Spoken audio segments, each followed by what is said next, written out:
hoy tenemos invitado especial al que yo considero la persona que ha tenido más cargos federativos en Puerto Rico, el deportista más polifacético que he conocido en tantos años de labores de trajín periodístico, y nos referimos a Carlos Beltrán Svelti. Y esa es la primera pregunta, Carlos.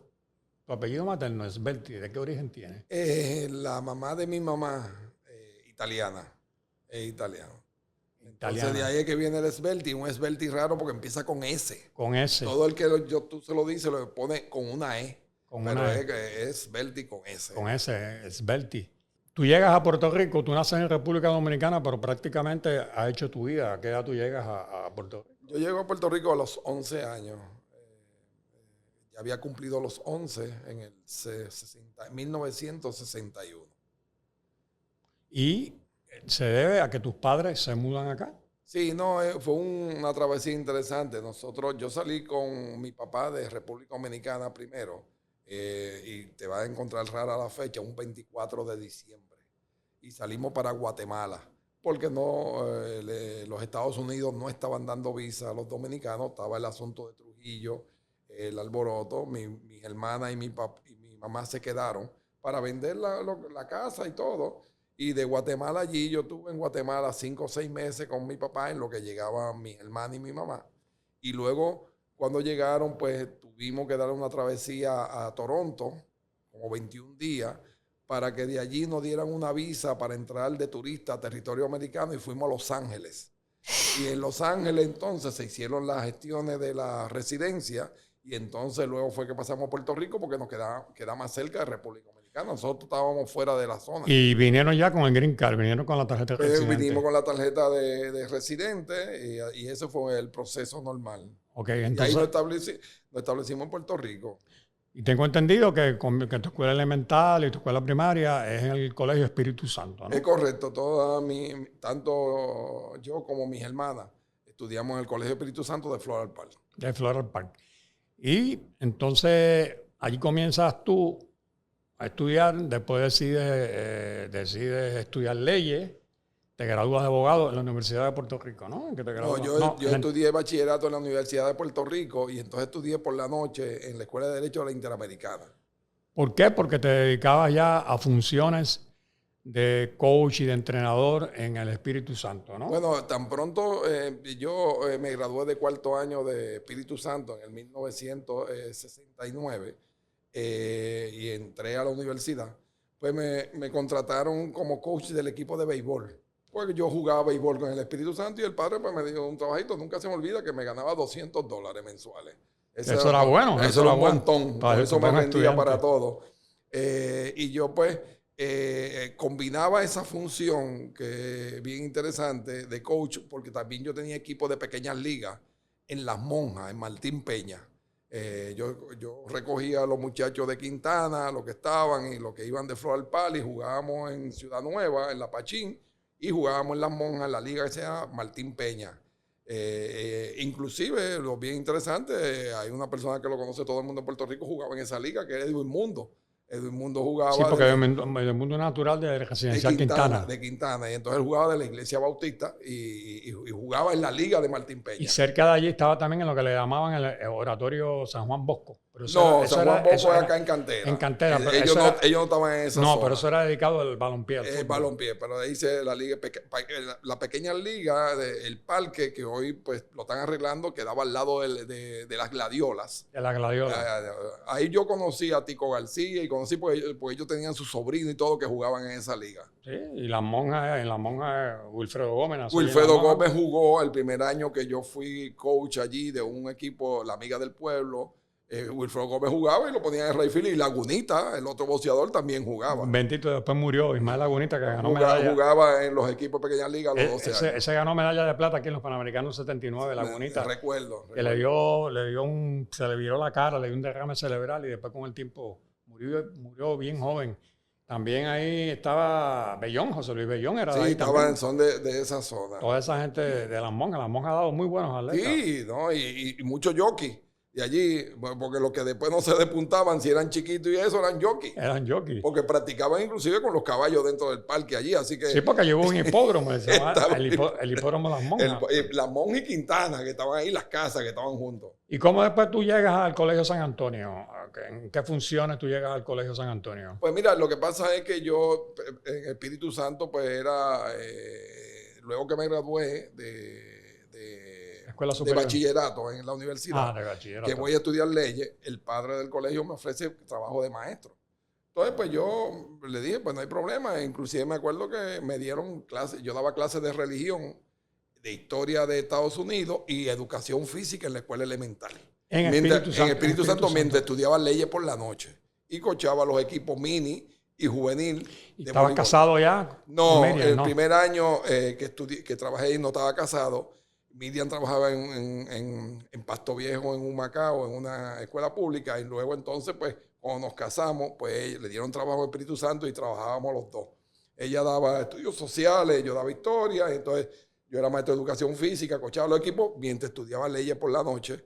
Entonces era bien interesante, esa era la función nuestra. Sí, porque lo interesante de esto es tener tantas funciones a la misma vez y que siendo profesor y todo, estuvieras tan ligado a deportes diferentes, ¿no? Béisbol, softball también creo que... Sí, yo coachaba el equipo de softball, lo coaché del equipo de Espíritu Santo y luego lo coaché en San Antonio, porque entonces cuando me graduó de leyes, que pasó la reválida, entonces pues yo hablo con la principal del Colegio de Espíritu Santo y digo, mire, ahora ya yo soy abogado, tenemos que cambiar esto, vamos a darle una clase de principios legales.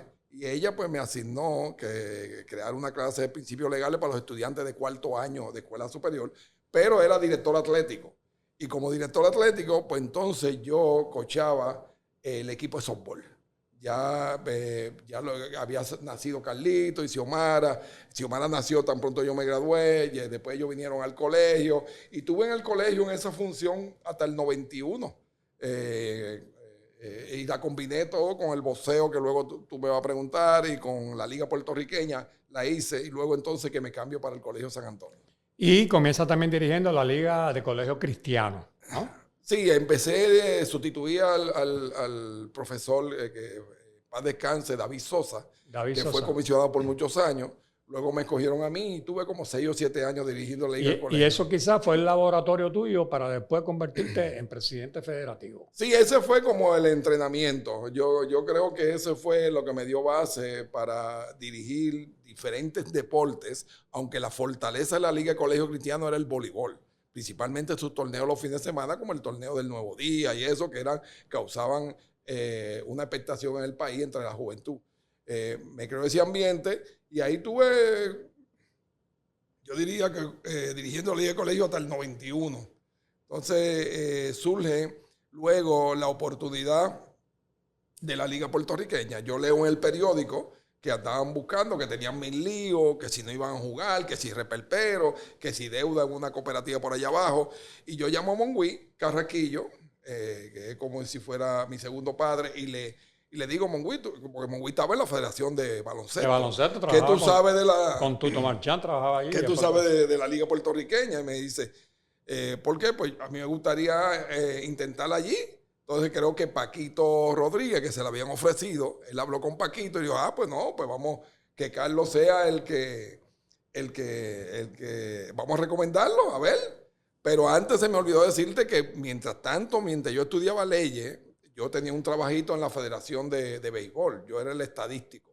También. Yo iba y cuadraba, yo trabajaba por las noches y sábado y domingo con Osvaldo Gil. Con Osvaldo Gil te iba a hacer anotador. Déjame decirte que con mi primera función de estadístico fue que me compré mi primer carro. Pues yo le dije, no me pague hasta que terminemos. Y cuando me dio los chavos, fui y compré un carro usado. Ahí tenía. Porque yo estuve yendo a la universidad en guagua y a pie. Porque cuando Carlito fue a la universidad me dice, necesitaba un carro. Y yo le pregunté que si le habían cambiado de sitio. ¿Y dónde tú vivías? ¿Dónde tú vivías en esa época? Bueno, yo vivía en el Triángulo. En el Triángulo. Eso es entre la calle Cuba y la calle Muñoz Rivera. Un parquecito que es como un triángulo. Ah, sí, yo he pasado por allí, sí. cortando camino a veces para llegar a... Correcto, y de ahí pues caminaba, pues si no pasaba la guagua, pues caminaba a pie hasta la universidad y Y regresaba. de hecho el Espíritu Santo queda bastante cerca de Y allí. íbamos al Espíritu Santo a pie también. A pie, queda Mi cerca hermana y yo pues caminábamos a pie, cruzábamos por Quintana y llegábamos a Espíritu Santo. Bueno, y la liga puertorriqueña, que yo la conozco bastante bien, bajo la égida tuya, pues hizo así, y se trepó. Pues se convirtió prácticamente en competencia del torneo superior de baloncesto, ¿no? Hubo como cierto... Sí, esa fue la impresión que dio, porque ahí se creó como un eslogan de baloncesto de calidad donde no hay baloncesto superior, donde no hay franquicia superior. Entonces, si tú miraste, muy pocas franquicias coincidían, porque el objetivo era llevar el baloncesto donde no había superior, no era competir, sino, por ejemplo, teníamos Macao, teníamos Yabucoa, tuvimos Gurabo, Aguabuena, Salinas, Corozal, teníamos Moca. Aguadilla, Aguada, Moca, Cabo Rojo. Sí. Cabo Rojo jugaban los nenes de San Germán, Casiano y su grupo. Sí. Y entonces se buscaba la identificación. Atillo, que fue que pieza después clave. Corozal pasó a Atillo. Correcto. Esa era la clave de esa liga. Y por eso, ¿qué pasa? Que como fue creciendo y jugaba, se concentraba la calidad, porque haber menos equipos, pues era increíble. Tú tenías en el mismo equipo jugadores como Pablito Alicea, Mario Butler. Jugaban en Atillo los dos. Entonces tú decías, pero... a Raymond Goss, que la metían todas de tres. Sí. Entonces tú decías, ¿qué es esto? Sí. Y llegó el momento donde se tenía un temor de competencia. Sí, yo llegué a escribir columna, Carlos, diciendo que me hubiese gustado ver un juego de estrellas entre los jugadores, tú sabes, de la liga puertorriqueña. Sí, los dos campeones, a ver qué pasa, porque realmente creó un gran expectativa y las canchas se llenaban. Tú viviste eso en Atillo, que realmente cuando vino Gabriel estaba, cuando se aprobaron los refuerzos. Cuando vino ese venezolano aquí. Acabó con la liga. Y Miguelito Mercado era el dirigente. Y Leroy Jackson. Y no. Aquello fue la apoteosis. Y entonces había una fiebre increíble, las canchas llenas de temprano. Nunca se me olvida que yo en Moca, en una, yo me tuve que sentar en el tablero porque no cabía la gente. Entonces, fue bien interesante, fue una gran experiencia. Y buenos dirigentes. Nunca me acuerdo que el bombero vino a decirme que iba a cerrar la cancha. Yo le dije, pues es sencillo. Aquí tiene el micrófono, dígale a la gente que no hay juego. Y me dijo, yo no lo voy a decir. Usted tenía que estar aquí temprano para evitar esto. Ahora dígaselo usted, sáquelo y cancele el juego. Pues está citado mañana en Aguadilla. Pues vengo mañana, pero quien lo va a sacar aquí es usted. Usted como jefe de bomberos, usted es el que está a cargo de la seguridad. Pero fue una experiencia increíble. Ahí estaba a cargo, que en paz descanse también, Almeida, que era el apoderado de Moca, un gran competidor. Me acuerdo de Almeida. Sí, un gran competidor. Y fue porque esa franquicia me la entregaron a mí como presidente de la liga una semana antes de empezar el torneo. Y yo di 24 viajes a Moca, porque realmente era de la liga y fue subcampeón. Porque entonces yo busqué a alguien de Moca, fue Almeida, y le dije, usted es administrador, encárguese, nosotros somos responsables. Vamos a buscar cómo cubrir los gastos todo el mundo. Y él terminó, y luego con la combinación que hubo, yo no diría que fue pérdida, una inversión de $15,000 y se la cedimos a él por la inversión y él se quedó con la franquicia. Y así fue que él se quedó como apoderado, porque el esfuerzo y todo el mundo estuvo de acuerdo, porque él nos ayudó a sobrevivir ese año que hubiera sido una crisis. Imagínate, una semana antes, tú tenerle que decir que ese equipo no va a jugar ya el itinerario hecho, pues había que participar. ¿Sabes? Que se nota que tú eras una persona que te encantaban los desafíos, porque hasta ahora todos han sido desafíos, ¿no? Porque la liga puertorriqueña en ese momento estaba... No, sí, mira, la liga no tenía oficina. Cuando yo pregunto que dónde se reunían en la federación. Y yo decía, pero es que ustedes tienen que hacer algo, porque si un día tenemos pelea con la federación, nos botan de allí, ¿qué vamos a hacer? Debajo, en el parking. La federación era la que estaba en la base naval. Entonces, pues, los primeros pases nunca se hicieron en mi casa, en la oficina que de atrás que yo tengo. Mi esposo y todo, allí fue que se trabajó. Se empezaron a hacer los pases con las maquinitas prestadas que conseguimos. Fue una gestión de mucho esfuerzo, pero con mucho entusiasmo, porque se estaba creando. A mí me entusiasma crear cosas que no existen o reconstruir algo que está destruido. Entonces, me han tocado esas funciones porque lo veo como unos retos. Eso es lo que estamos hablando. Tú tener un reto, pues tú te entusiasmas. Y entonces pone un extra y la vida mía de enfrentamiento en deporte ha sido con situaciones parecidas. Yo no he cogido nunca un Cadillac corriendo. No, en la autopista. Y tú siempre, el molde tuyo fue el deporte. Lo que tú eres profesionalmente y la calidad humana proviene del deporte, de la disciplina del deporte, de la pasión que engendra el deporte, creo yo, considero. Sí, no, indudablemente, esa formación, el deporte me ha guiado a mí por los caminos correctos de la vida y he logrado quizá impactar a algunas personas con eso, que me siento bien satisfecho, porque si tú miras, una de las frases que yo pongo en las cartas y eso es: mis mejores amigos son los hombres del deporte. O digo hombres, me refiero también a mujeres. Claro, la familia del deporte. ¿Por qué? Porque es de ahí. Muy raro yo consigo amigos que no estén envueltos de esta forma u otra, o que lo hemos conseguido en esta trayectoria, que ha sido sumamente interesante, pero realmente, como tú señalaste, son facetas que se salpicaron con otros deportes. A pesar que estaba haciendo uno, pues entraba otra función en otro lado y lo combinaba. Porque ya en ese momento tú habías sido abogado, representante legal de Sugar de León, el boxeador, ¿o no? No, Sugar fue en el 1984, por ahí. ¿Y cómo surgió eso? Pues, yo tenía mi oficina en la calle Mayagüez número 1 y de repente tocan en la puerta a alguien y la secretaria... Yo estaba en mi oficina, la secretaria: mire, lo andan buscando. Y yo: ¿quién? Pues que pase. Y pasó ese muchacho como de 6'3", 6'4", y se sienta ahí. Y yo soy Sugar de León. Yo no estaba pendiente. Y me dice: ¿pero cómo usted vino aquí?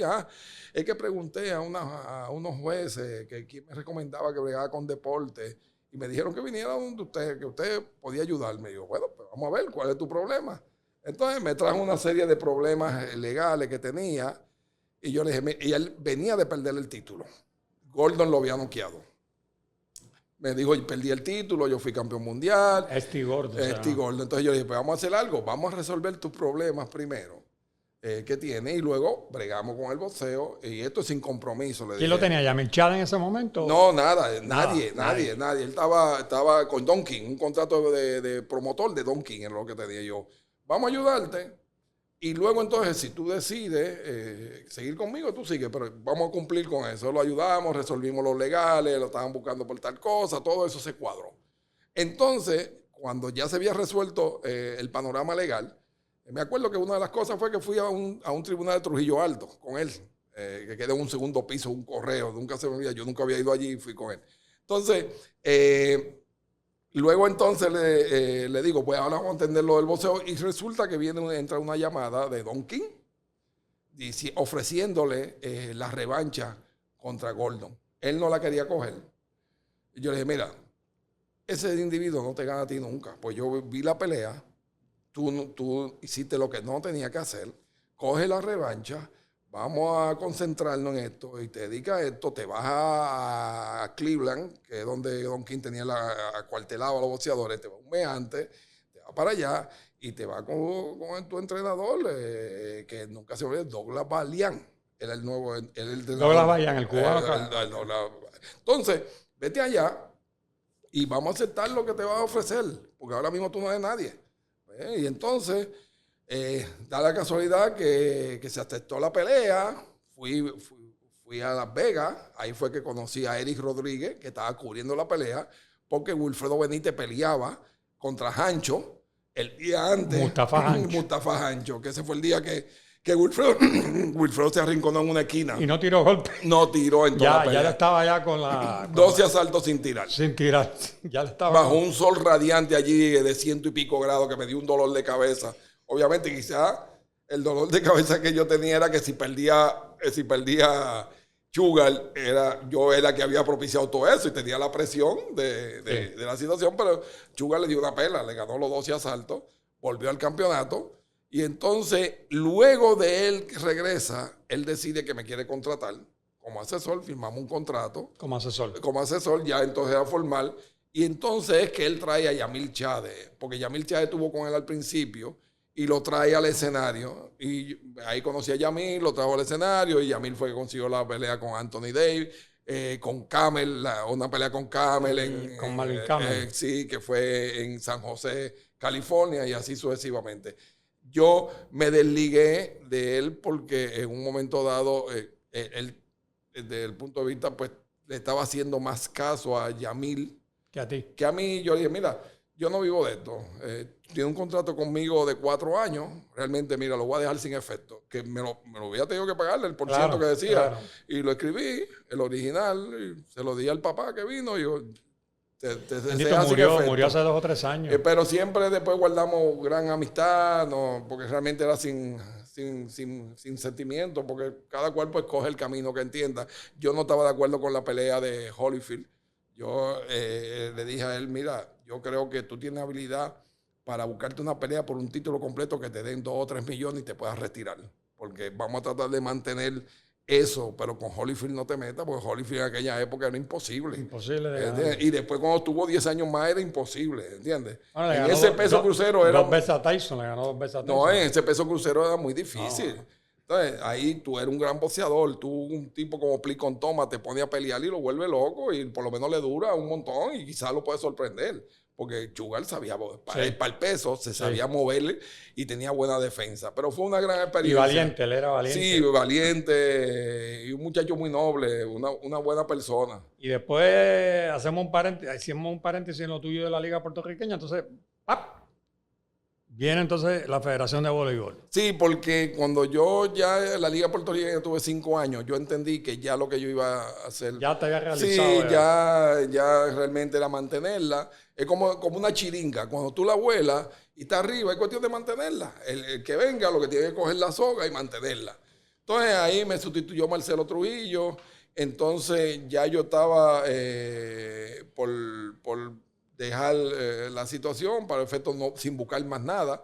Entonces se me acercan los muchachos de los colegios, que era donde yo estaba, porque yo coachaba los equipos espíritu y era director atlético como Epícora Zagatti, Pepe Besosa, Víctor López de la Piedad, de que cogiera la federación, porque todos ellos son amantes del voleibol. Víctor López fue un gran jugador. Sí, todos ellos eran amantes del voleibol y querían pues que la federación de voleibol. Yo dije, pero mire, es que yo no estoy en esa. Sí, pero Lulo se retira porque ya no puede, tiene 8 años, el reglamento dice... Lulo Mendoza, el reglamento dice que son 8 años y van a poner a Millín Rivera, que es el vicepresidente. Y digo, bueno, pues vamos a intentarlo. Entonces se me acercó en un torneo del Nuevo Día, que yo estaba en San Antonio, viendo a mis hijos jugar. Se me acercó Miguel Rodríguez, que era el apoderado de Naranjito. Me dijo que él me iba a apoyar y él iba a hacer gestiones. Y así sucesivamente empezaron a surgir Pacucho Morales, que era el anotador de Naranjito. Todos empezaron a motivarme. Y entonces cogí la misión de visitar cada una de las franquicias y con los apoderados y hablarles del programa y qué es lo que yo entendía que podíamos hacer para tratar de levantar el voleibol. Cosa de ponerte en sintonía con ellos y saber cuáles eran las necesidades que tenían. Sí, eso fue en ¿Y qué te encontraste? En el 1994. 94. ¿Y qué era lo que más hacía falta en ese momento? Mira, lo que pasa es que el voleibol, por su naturaleza, yo pude detectar en la marcha que estaba dividido en zonas.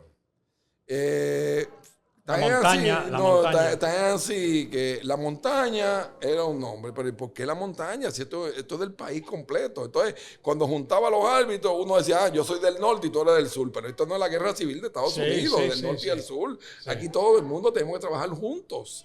Esto es un colectivo. Entonces, detecté que el grueso grande para tú crecer es el área metropolitana. Primero porque están los auspiciadores. Están los medios, tanto radial, escrito como televisivo, y no hay equipo en el área metropolitana. Pues, si tú te pones a analizar, en la época que yo estuve, había 5 franquicias en el área metropolitana y te las puedes enumerar. San Juan, Carolina, Guaynabo, Bayamón y Toa Baja. Ahí habían 5, ¿entiendes? Entonces, realmente tú tenías ya el colectivo hablando, donde está la mayor cantidad de personas. Entonces va creando el ambiente. Porque todo era Lares. No, esto es un torneo de isla, torneo de la montaña, torneo del qué sé yo qué. pero pude detectar que eso había que mejorarlo para crear posibilidades, no garantías, de éxito comercial y de éxito también de promoción. Y tengo la impresión de que también estaba como ahí, en status quo, la parte femenina. No, Bechu, eso no existía. Eso no existía.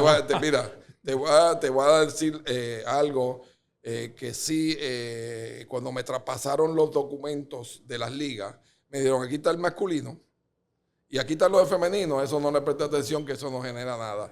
Okay, entonces, pero no, eso era lo que habían, el resultado. Mira, yo fui a un juego con mi esposa en la Mickey Mouse, en Río Piedra, para ver, porque Aníbal jugaba de San Juan. Aníbal Rodríguez, que fue estudiante mía en Espíritu Santo. Yo la conocía y era... Y resulta que era la inauguración. Y allí pues, habíamos... Sí, Omar Molero también jugaba de acomodadora en esa época, pero allí habían, pues, qué sé yo, 50 personas. 50 personas. Entonces, cuando era la inauguración. Y la inauguración la hicieron sin micrófono. Porque el sistema no, entonces la anotadora era del equipo local. Entonces la bola picaba y caía a las gradas y había que ir a esperar el juego para irla a buscar porque no había... No, entonces todo eso yo lo anoté porque todo eso lo estoy viendo. Entonces no le prestaban atención. Yo establecí con Monwil la siguiente estrategia. Mira, la liga que no existe es la femenina. La masculina pues tenía un espíritu de Naranjito y Corozal, la montaña, el duelo, que sí, hiki, que sí. Todo eso pues, creaba ambiente, ¿verdad? Pero para los efectos del público, del pueblo en general, las femeninas juegan por jugar. Es así que tú sabes dónde jugaba Guaynabo. Guaynabo jugaba en la Dolores Villegas allí y para tú ir a la cantina tenía que atravesar por el medio de la cancha. San Juan jugaba en la Mickey Mouse. La Mickey Mouse era peligroso, aquello oscuro allí. Cagua jugaba en la Royal Mendoza, que cabía en 400 personas, sí. En la que estaba atrás, que se derrumbó. Sí. Entonces, eso era lo que había. Entonces, yo dije, vamos a crear una imagen. ¿Cuántos equipos? ¿Cuántas franquicias? Habían como 7, 8. Entonces yo dije, vamos a tratar de equiparar las mujeres a los hombres para que eso impacte ante los ojos de la gente. ¿Qué empezamos? El itinerario. Hicimos un librito igualito al de los varones. Conferencia de prensa en el restaurante Antonio en el Condado, con todos los hierros. Pues eso empezó a decir el negocio con el Nuevo Día, página completa en el periódico anunciando la promoción del torneo. Es decir, empezamos a darle un poquito de mercadearlo. A mercadearlo. Es así que cuando fui a vender el torneo, hubo auspiciadores, no lo voy a mencionar aquí, pero cada vez que me encuentro con ella se lo digo, me digo, no, mi chavo yo lo pongo en la Liga de los Hombres, las mujeres ni un centavo. Está bien, pues yo me lo llevaba, pues no, le decía no, aquí tienen que estar con los dos, porque yo estoy tratando de empujar al que no tiene. Entonces ahí fue que conseguí con una cerveza el auspicio de confianza, ellos estaban empezando en el país, y yo le dije, mira, ustedes están empezando, yo también. En vez de poner y dividir lo que ustedes tienen en diferentes deportes, pongan todo en esta canasta, arriesguense. Si esto funciona, salimos bien los dos. Si no, pues nos vamos a cocotar. Sí. Y ellos pues se arriesgaron, me firmaron un contrato por 1 año. Te quiere decir que después del primer día del torneo me llamaron por firmar por 3. Y después tuvieron conmigo los 14 años que yo tuve en la federación. Porque se dieron cuenta de que lo que se le vendió, es así que también me apoyaban en la playa, porque el producto dio resultados. Creó un ambiente, luego empezaron a llegar los refuerzos, cuando vino Laura Salinas, se niveló el torneo, Tuabaja ganó un torneo por acá, los demás competían, Cagua empezó a tener su trabuco y se creó un gran ambiente, porque antes era Corozal la que ganaba todos los años. Vino Lili de Nunchester, establecimos el sorteo, porque déjame decirte que eso fue una estrategia. Yo tuve la suerte de detectar a esas jugadoras en un torneo en 1995 en República Dominicana. Pero ¿cómo yo hacía que llegara al último equipo? Tenía que crear el sorteo. Entonces se creó el sorteo y el último que había llegado era Corozal. Pues pedía primero. Y cogió a Lili de Nunchester. Nunca se me olvida que mi amigo Firo Marrero perdió los primeros 3 juegos. Me dijo, Carlos, pero yo, ¿qué voy a hacer? Le digo, ten calma, ya eso es poco a poco. Y luego entonces ya la historia, cuando se le llenó la cancha con Lili Roja acomodando y ella metiendo la bola, Lili pues Roja. se pudieron un equipo contendor y la gente allí respalda el voleibol de una forma increíble, más un equipo ganador, ¿me entiendes? Corozal, eso es algo grandioso. Esa fue la historia de las mujeres, porque fue bien interesante. Y me imagino que también que la selección estaba en pañales. Sí, no, ese es el problema que teníamos. Me di cuenta que después de los primeros años nos estancamos. ¿Por qué? Porque ya el público que tenía era el que era, no había más. Entonces, ¿cómo lo hacíamos? Pues teníamos que levantar el equipo nacional. Pero el equipo nacional que teníamos era un equipo que yo sabía que con lo que había no podíamos competir con la zona. Entonces, nos arriesgamos y recogí todas las muchachas jóvenes que venían de ganar el torneo juvenil en 1998 de forma invicta y las 6 o 7 más jovencitas las metí en el equipo grande.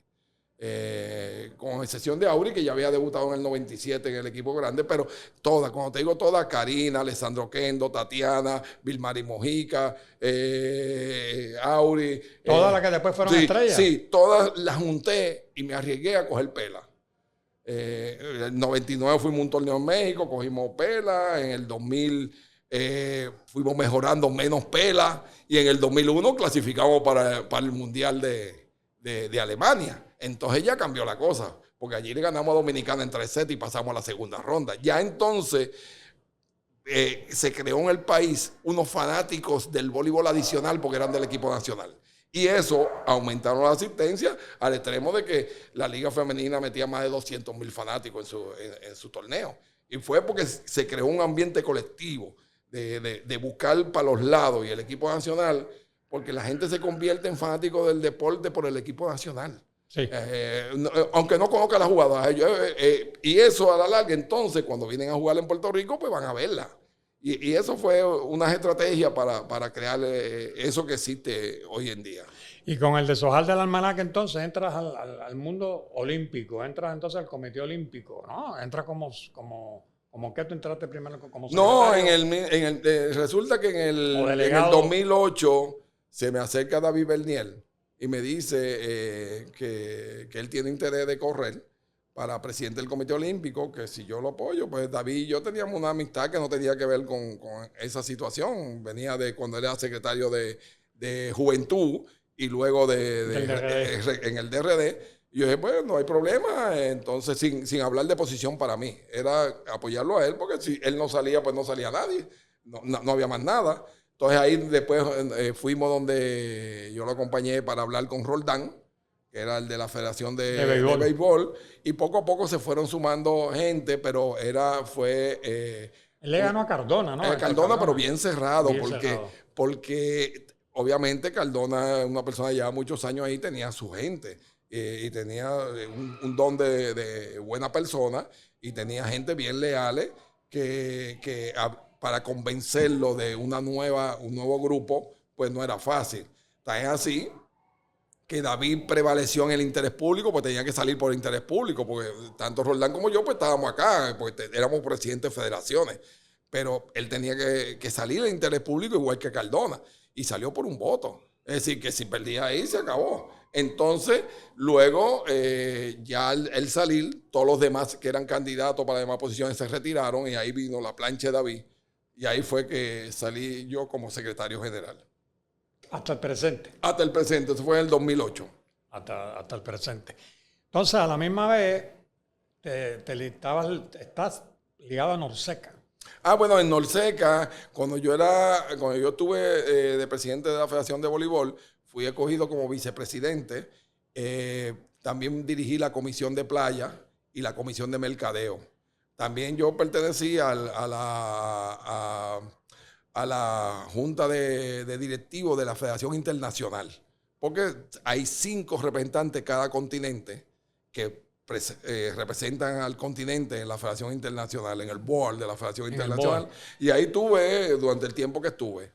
Y ahí entonces, eso quiere decir que también tuviste, si mal no recuerdo, Estuviste en el comité legal o algo de FIBA. De Ah, no, Federación también Internacional cuando de pasé al Baloncesto. baloncesto estuve en la comisión legal de FIBA, donde habían 5 miembros, estuve allí también. Y era que Boris Stankovic era el Eh, presidente eh, o Patrick Baumann. no, Patrick Baumann era el Era el presidente. presidente, el secretario general. El secretario general. El Sí, secretario general. eso es una organización tipo comunista, que el secretario general manda más Manda que el más, presidente. que el presidente. Manda más que el presidente.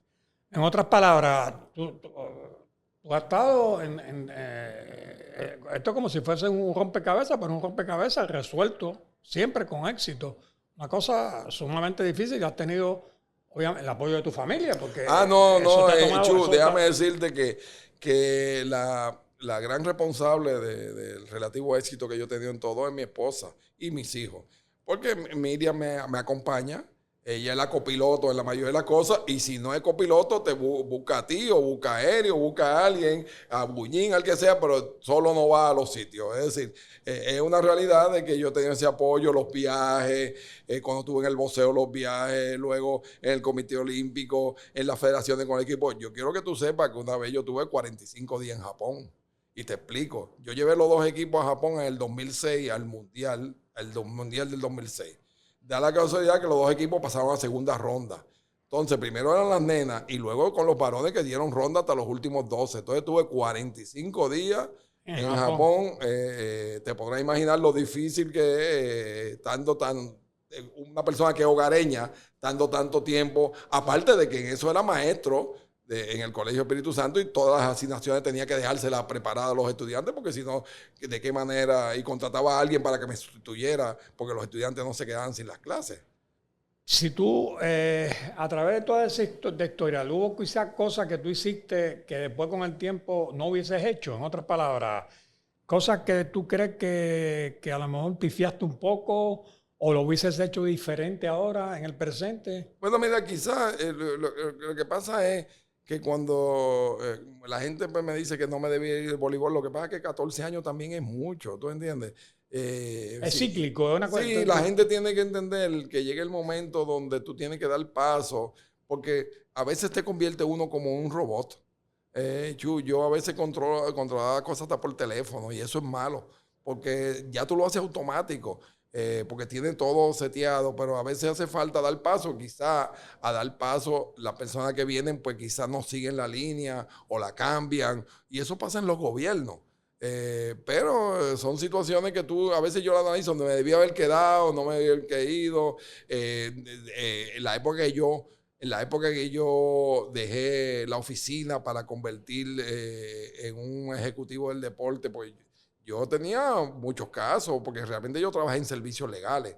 Eso no te lo conté. Cuando yo me graduó de abogado, aparte de ser director atlético y dar una clase en Espíritu Santo, yo era abogado en servicios legales en Río Piedras, servicios legales San Juan. Es decir, que yo tenía muchos casos en la calle Alzuaga. Nunca se me olvida esta anécdota. Los miércoles era día de estudiantes, porque los estudiantes iban a firmar su affidavit de BOG, la beca. Y ese día no se presentaba ningún abogado. Hubo un día que yo hice 140 affidavit, porque todos hacían fila, hasta la Alzuaga haciendo fila, porque se economizaban los chavos de la affidavit. Ahora, en Navidades, el licenciado Beltrán no hacía compras, le traían plátano, gallina, lechón, batata, pasteles, porque no sé, ahí no se le cobra, pero ellos traían su regalito de Navidad, y mi esposa dice, ¿dónde sacan eso? Pues ellos van y lo dejan allí. Qué cosa, fue una experiencia, yo lo disfrutaba en servicios legales, porque en servicios legales tú ayudas a la persona de escasos recursos, tú ayudas a la persona con necesidad, y fue una vivencia que me dio una experiencia de ver que el mundo que yo vivía no era el mundo que conoce todo el mundo. ¿Y qué te pareció, aunque no ganó ningún partido, pero no fueron tampoco unas palizas, ¿no? Eso, la selección femenina de voleibol en Río de Janeiro en el 2016 en la Olimpiada.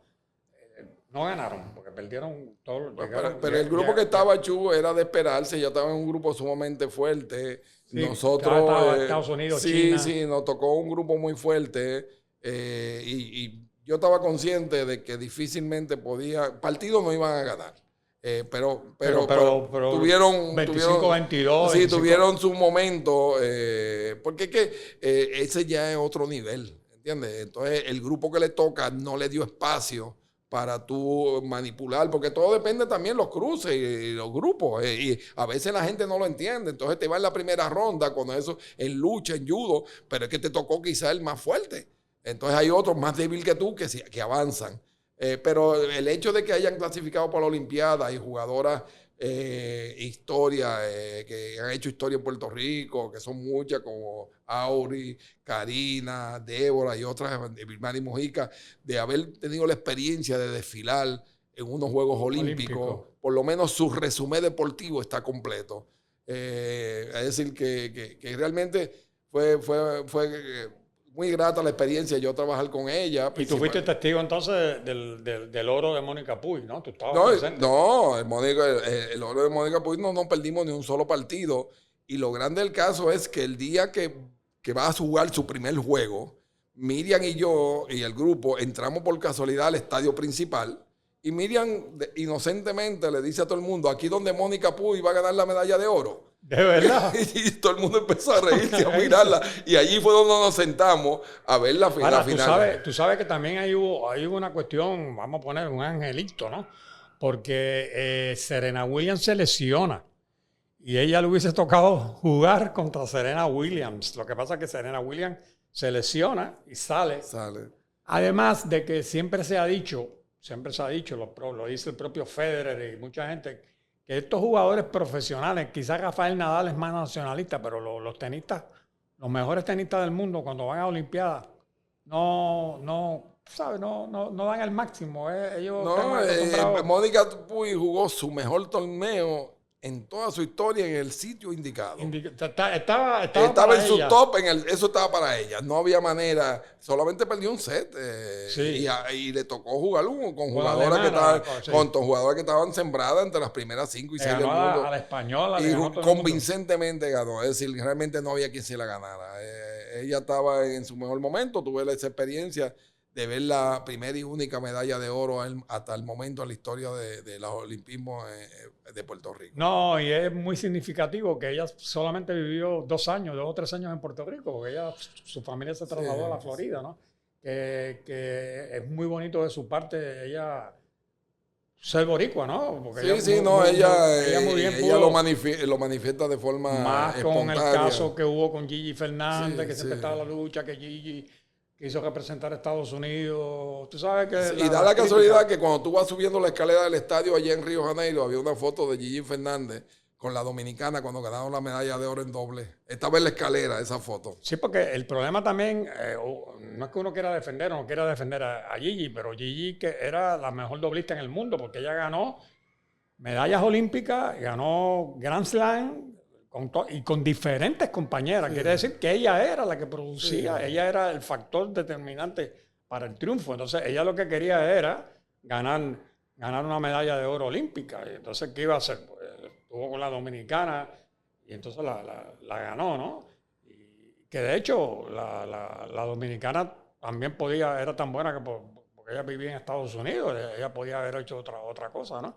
Que también allí eso es un tema un poquito touchy, ¿no? Que hay que tener mucho cuidado tocarlo, ¿no? Como el de Vasallo, Chayanne Vasallo también en la natación, que la gente entonces dice, tú vas a competir por Estados Unidos. Claro, si el que era presidente de la Federación de Natación de Jesús tenía al hijo compitiendo en el mismo evento y lo obligó entonces que tenía que residir aquí para poder representar a Puerto Rico cuando Vasallo no podía ser más boricua. Los Vasallos son de Ponce y él estudiaba en Miami.